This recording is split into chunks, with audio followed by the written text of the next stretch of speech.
कुंज बिहारी श्री हरिदास। तो जैसा कि मैंने आप लोगों को बताया था कि जब भी हम भक्ति मार्ग में प्रवेश करते हैं तो सबसे पहली चीज़ हमारे लिए होती है कि शरणागति। और कैसे द्रौपदी ने शरणागति प्राप्त की थी, उसके बाद भगवान ने उसका चीर बढ़ाया था। लेकिन कलिकाल का जो जीव है वो शरणागति नहीं ले पाता, और शरणागति तब संभव है जब आपको सद्गुरु मिलते हैं। हाल ही में पूज्यपाद प्रेमानंद बाबा के यहाँ पर एक केस आया था कि उनके एक शिष्य जो कि 60 साल की एज थी और उनका पूरा परिवार महाराज जी से दीक्षित है।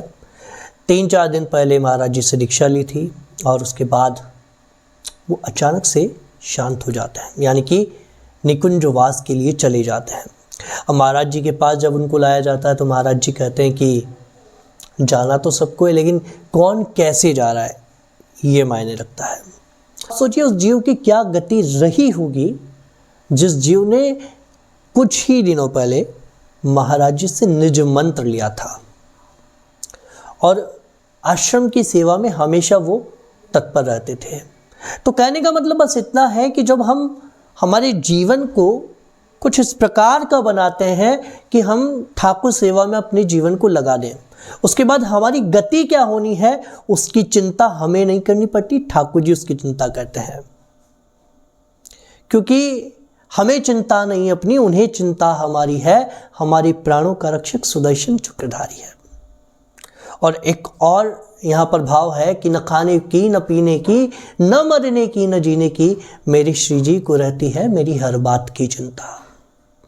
तो भक्त का तो बस यही भाव होता है महाराज, कि हमें अपने आप की कोई चिंता नहीं है, क्योंकि हमारी चिंता करने वाले तो जगन्नाथ हैं, हमारे प्राणनाथ हैं, हमारे युगल किशोर हैं।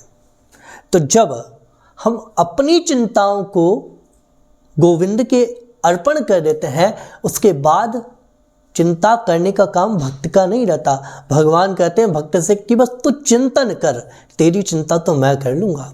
और आप सोचिए कि जब हमारी चिंता ठाकुर जी करें महाराज क्या हाल होगा। अब देखिए कि जब भीष्म पितामह ने ये सौगंध खा ली कि अगले दिन 5 पांडवों को मैं समाप्त कर दूंगा। अब भगवान कृष्ण अर्जुन के पास जाते हैं। अर्जुन आराम से अपने कक्ष में शयन कर रहे हैं। भगवान हैरान है। उसके बाद भगवान द्रौपदी के पास भी जाते हैं। द्रौपदी से पूछा जाता है कि पितामह भीष्म ने तुम्हारे 5 पतियों का वध करने का संकल्प ले लिया, तुम्हें चिंता नहीं हो रही? द्रौपदी बड़ा सुंदर उत्तर देती हैं कि मुझे इस बात की बिल्कुल चिंता नहीं है कि कल क्या होगा, क्योंकि मैं इतना जानती हूं कि मेरे पतियों के साथ साक्षात जगन्नाथ हैं, साक्षात श्री द्वारिकाधीश हैं। और जब आप उनके साथ हो तो उनकी चिंता मैं काहे को करूं? देखिए भक्त को अपनी चिंता करनी नहीं होती। तो उसके बाद किस तरह से भगवान लीला रचते हैं। द्रौपदी को एक दासी के भीष्म पितामह के पास भेजा जाता है। द्रौपदी की चरण पादुका भगवान अपने बगल में दबाए हुए, अपने हाथों में उठाए हुए बाहर जाते हैं। पितामह भीष्म के कक्ष की तरफ वो बढ़ते हैं, विश्राम गृह की तरफ वो बढ़ते हैं। अब रात्रि का समय है, पितामह भीष्म ध्यान में बैठे हुए हैं। अचानक से द्रौपदी आकर पितामह भीष्म के चरण पकड़ लेती है।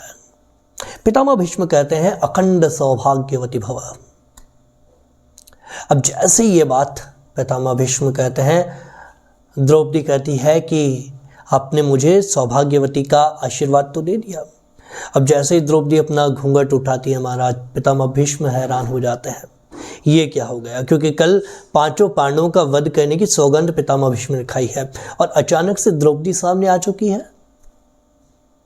पितामह भीष्म समझ जाते हैं कि तुम्हें यहां भेजने वाला कोई और नहीं, साक्षात श्री कृष्ण है।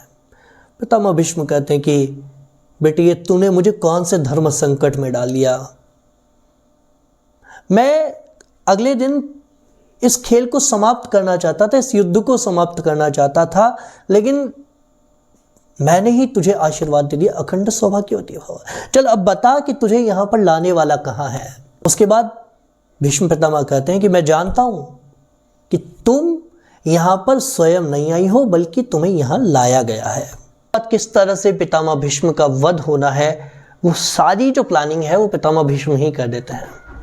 कैसे शिखंडी को आगे रखा जाता है, कैसे पितामह भीष्म का वध किया जाता है, ये सारी लीला बाद में होती है।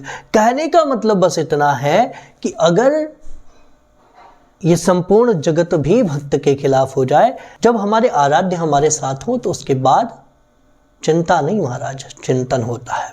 इसलिए भक्त बस चिंतन करता है और चिंता ठाकुर जी करते हैं। तो आज के लिए बस इतना ही। अगर आप लोग इस वीडियो को देख रहे हैं तो वीडियो को लाइक करके चैनल को सब्सक्राइब ज़रूर कर दीजिएगा, क्योंकि आपके सहयोग के बिना हम इस श्रृंखला को आगे नहीं बढ़ा पाएंगे। कुंज बिहारी श्री हरिदास।